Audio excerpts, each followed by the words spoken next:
Hi, I'm Sandor Cohen. I'm the curator for the National Museum of American Jewish Military History, and I recently completed an exhibition entitled Women in the Military, A Jewish Perspective, which opened this past March 8th, 1999, and the exhibition depicts the history of women in the military, specifically concentrating on the role of Jewish women in the military, from the Revolutionary War up through Operation Desert Storm, and also focusing in on women in the military at present.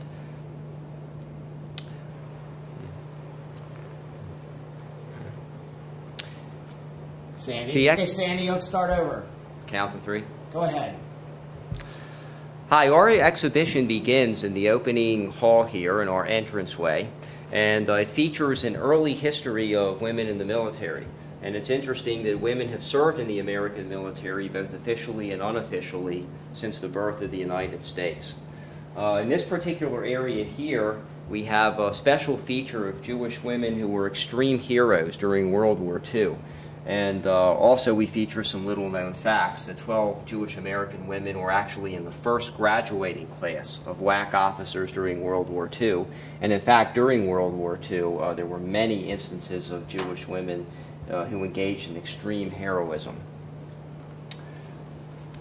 Our exhibit is also broken down into explaining the role of women and the role of Jewish women in different branches of the service.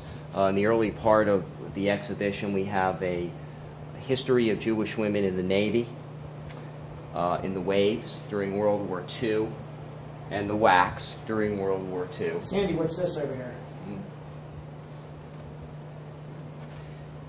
This is a uniform, wave uniform of a woman named Ida Kajelis, who was a Jewish woman who served in World War II.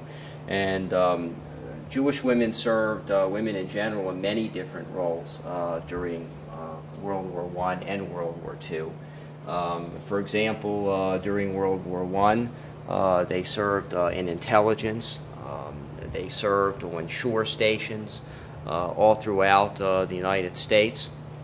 And they were greatly needed to fill many naval jobs and army jobs that men could not do because they had to go overseas and fight. And that was a primary role and purpose of women in the military in both World War I and World War II. During World War II, many women served as nurses. That was one of the primary functions of their purpose in serving in the military. Being a military nurse is an incredibly dangerous job with a tremendous amount of responsibility.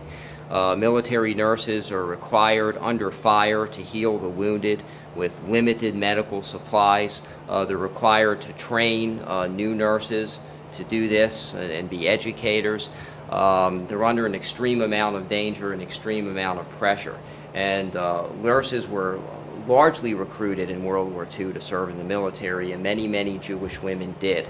And what the exhibition tries to do is feature the personal stories of many of these Jewish women and what they went through in World War II as military nurses. So that's a major section of the exhibition called Healing the Wounded.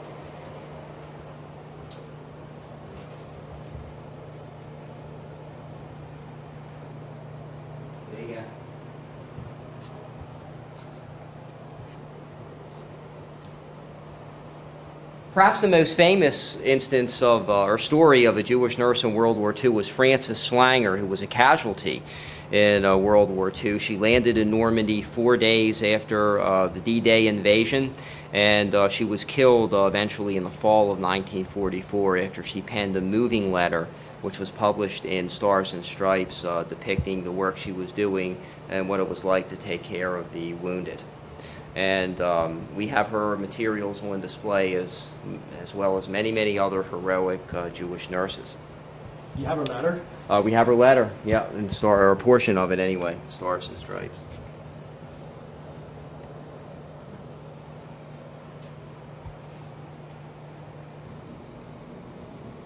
Thanks. We have a large collection of memorabilia which was donated through the years by Jewish women who served in the military, and we have a large sampling of that on display in this exhibition. And again, it runs the gamut from materials of World War I, World War II, Vietnam, Korea, and Desert Storm. And we have several examples of what the pieces of uniforms that women wore, as well as some of the identification cards, photographs, of course, letters, diaries, interesting memorabilia like that, which supplements the stories that these women told and the experiences that they went through. That's under the cases here? That's under the cases, right. We have a whole case full of memorabilia of two sisters, Sadie and Sue Ann Grossman, who were from Baltimore, Maryland. And they both served in World War II. And what was interesting about them is that after the war, they were the first women to receive a GI loan to start a business. And they started a business in Washington, D.C. It was a children's clothing store called the Sandy Sue Kitty Shop. It was very, very successful. In the 1960s, they won an award for Retailer of the Year. And they had gotten, again, the first women to get a GI loan from serving in World War II to do that. So we have all of their memorabilia and also their story.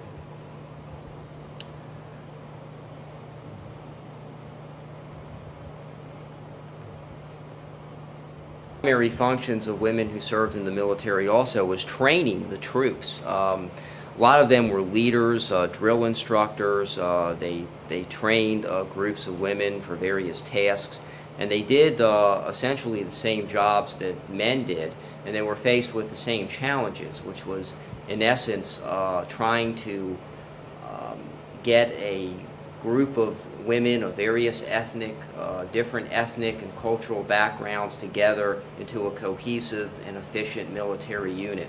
And a lot of the women in this exhibition that we have featured accomplished that successfully.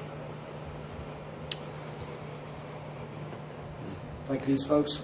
Over here, training the troops.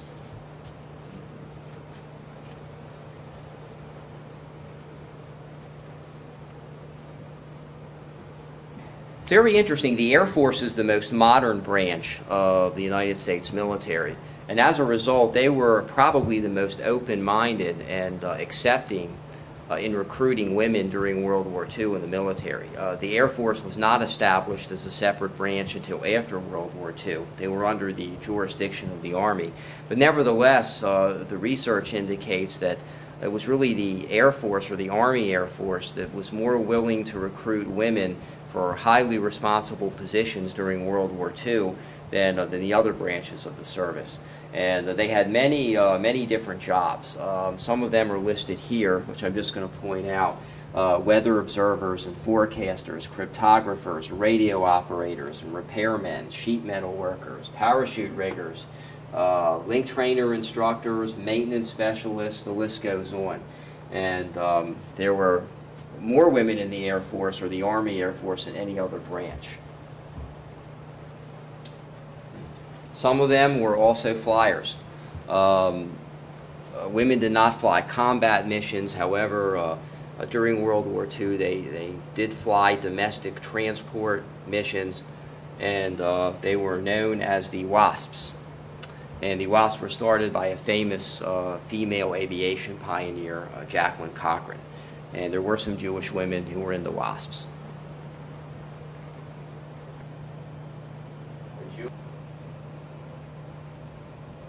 Many interesting, unique jobs that women had in the military as well. Again, focusing in World War II. A lot of women were weather observers. A lot of them who had artistic talent were illustrators for recruitment posters. And there's one woman in particular, Bernice Baumel, who was an acrylic eye illustrator. She was one of only 8 women in the United States who illustrated glass eyes for those men who lost eyes in battle. And she was part of a unique and innovative process in doing that at that time. Where is she? She's right there.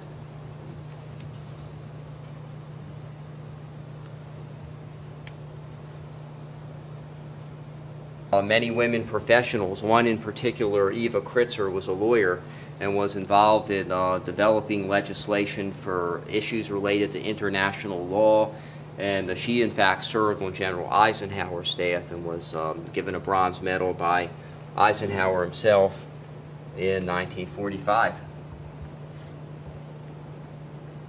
Is important. That was certainly always a factor in the experiences of Jewish women in the military, issues related to anti-Semitism and how to get along with others of various cultural and ethnic backgrounds. It also became an issue later, particularly during Operation Desert Storm, when some female rabbis were recruited for the first time in the military and did serve in Desert Storm and also domestically, and we have a few of them featured here. One is Rabbi Bonnie Koppel and also Rabbi Chana Timoner.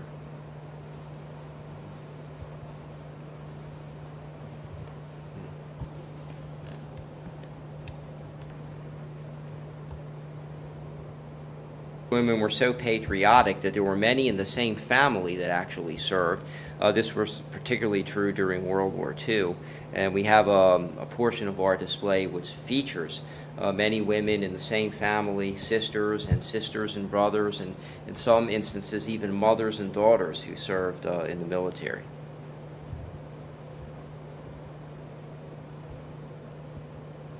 Throughout American history, women played a huge role during wartime on the home front. The Red Cross, founded by Clara Barton, was largely composed of women, and women, the Jewish women, have played an active role in the Red Cross and assisting the military in a humanitarian way from the Civil War onward. And this particular section of the exhibit features a lot of interesting visual materials, posters of the Red Cross, posters of women in the military, song sheets. A lot of the military songs in World War I and World War II were actually written by women. And we have a feature here also of the Women's Memorial in Washington, D.C., which was established in 1997. And they have a whole resource of archival materials and computerized data on the history of women in the military.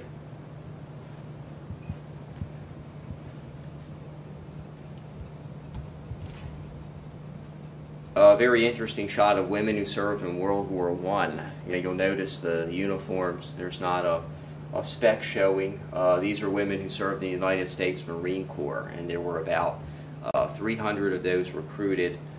Some were Jewish. We have their stories and their memorabilia in the exhibition. And speaking of the United States Marine Corps, there was during World War II, a band formed by the United States Marine Corps known as the U.S. Marine Corps Women's Reserve Band, and they were centered in Washington, D.C.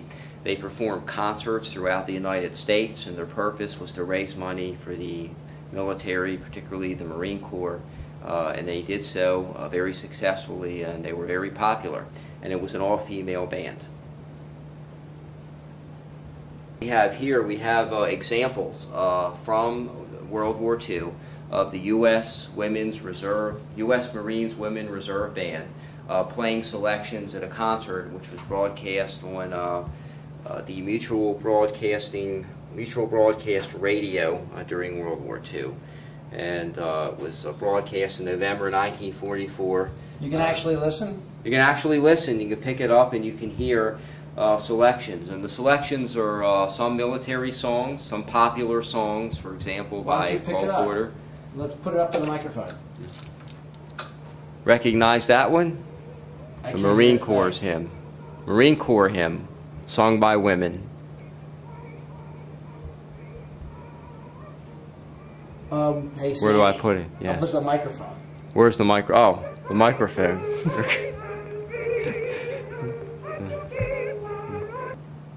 This is a section on the women of JWV. Following World War II, there was a tremendous increase in the membership of Jewish war veterans of the USA, and that included a tremendous increase in the membership of women.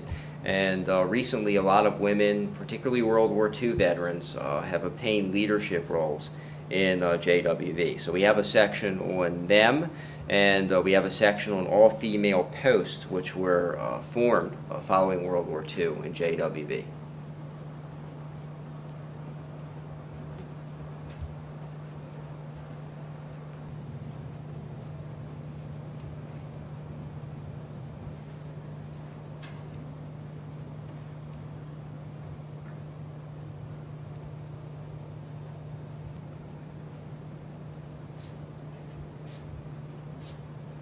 Okay, we're finally at the end of our exhibit, and we have a very interesting epilogue written by a World War II veteran, Judith Weiss Cohen, who sort of put things in perspective.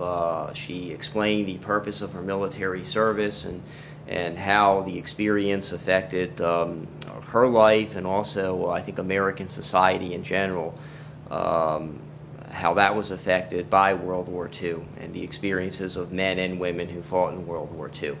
And then we have a section finally at the very end on modern times of women who served in the military, who serve in the military now, and what that's like as compared to how it was in the past, with descriptions on the progress made and the experiences that women have in the military at present.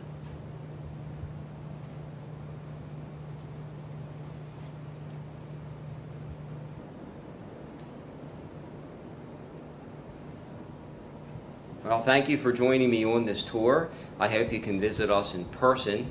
The exhibition will be open until the spring of the year 2000. And again, it's Women in the Military, a Jewish Perspective. Thank you.